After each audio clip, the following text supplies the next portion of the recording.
উদীচী যশোরের আয়োজনে চলছে বসন্ত উৎসব। সেখান থেকে উৎসবের খবর জানাতে যুক্ত হচ্ছেন তৌহিদুর রহমান। তৌহিদ, শুরুতেই জানতে চাই উদীচীর আয়োজনে যে বসন্ত উৎসব, সেই উৎসব কেমন চলছে, এবং আরেকটি বিষয় জানাবেন যে বসন্ত উৎসব, বিশ্ব ভালোবাসা দিবস এবং আন্তর্জাতিক মাতৃভাষা দিবস সব মিলিয়ে ফুলের বাজারের যশোরের ফুল বাণিজ্যের খবর জানতে চাই আপনার কাছে মূলত।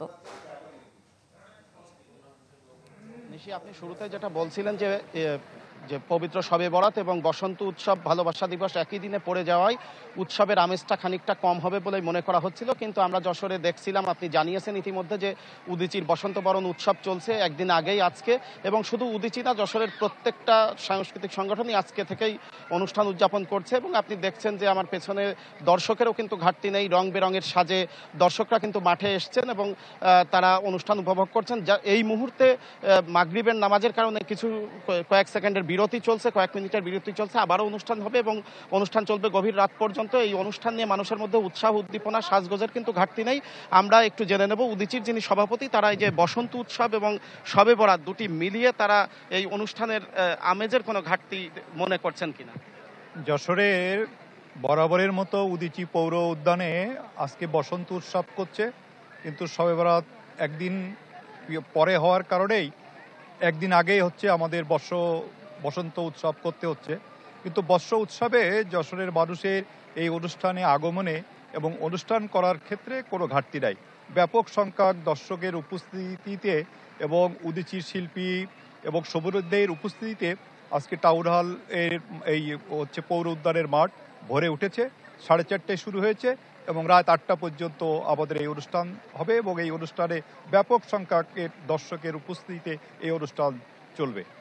পৌর পার্কের এই উদীচীর অনুষ্ঠান ছাড়াও টাউন হল মাঠে পুনশ্চ, সুরধ্বনি, বিভিন্ন সংগঠন কিন্তু অনুষ্ঠান করছে। এই অনুষ্ঠানে যোগ দিয়ে কেমন লাগছে আমরা দর্শকদের কাছে একটু জানতে চাই। আমরা বরাবরই প্রতি বছরই এই অনুষ্ঠানগুলোতে এসে থাকি।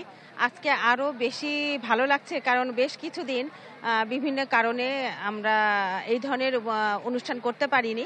সেই কারণে আজকে আমার মনে হচ্ছে আজকের এই প্রোগ্রামে আমরা অনেকেই উপস্থিত হয়েছি এবং খুব বেশিভাবে অনুভব করছি। খুব ভালো লাগছে। নিশি, বসন্ত উৎসব বা ভালোবাসা উৎসবকে শবে বরাতের কারণে কোনো ঘাটতি না দেখলে উৎসবের আমেজের কোনো ঘাটতি নেই। রং বেরঙের সাজ পোশাক উচ্ছ্বাস সেটা প্রমাণ করেছে, কিন্তু ফুলের বাজারের কথা যদি বলি, এর চেহারা কিন্তু এর বিপরীত। কারণ আজকেও আমরা গদখালিতে ফুল বাজারে সকালে গিয়েছিলাম, সেখানে যেটা দেখেছি যে গোলাপ ফুল গত বছরও কিন্তু এই বসন্ত উৎসবের আগে এক একটা ফুল যশোর বাজারে 25 টাকা থেকে 30 টাকা করে বিক্রি হয়েছে, যেটা এবছর আজকেও 7 টাকা থেকে 10 টাকার উপরে খুব কমই ফুল বিক্রি হয়েছে। এবং চাষিদের মধ্যে আমরা হতাশাও লক্ষ্য করেছি। এর কারণ হিসেবে তারা বলছেন যে একই দিন বসন্ত বরণ এবং শবে বরাত পড়ে যাওয়ার কারণে এইটার অবস্থা। এছাড়া রাজনৈতিক অস্থিরতাকেও কিন্তু তারা দায়ী করেছেন, যে এখনো স্থিতিশীল পরিস্থিতি না আসার কারণে উৎসবে কিছুটা ঘাটতি হবে বলে মনে করছেন। এর পাশাপাশি কৃষি বিভাগের যে কর্মকর্তা তারা আবার আরেকটি কথা বলছেন, যে এবছর দফায় দফায় শীতের ভেতরে দফায় দফায় বৃষ্টির কারণে চাষাবাদ ব্যাহত হয়। স্বাভাবিকভাবে একযোগে ফুল ওঠায় এবং হঠাৎ করে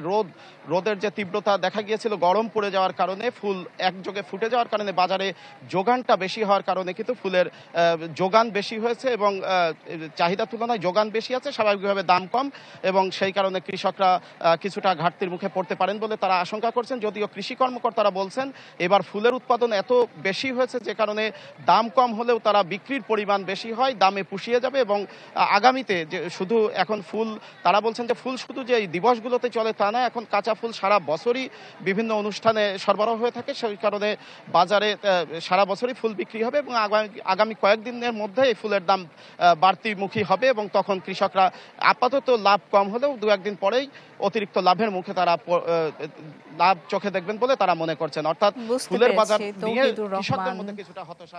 অনেক ধন্যবাদ আপনাকে। দর্শক দেখছিলেন যশোরের বসন্ত উৎসব পালনের খবর জানাচ্ছিলেন তৌহিদুর রহমান।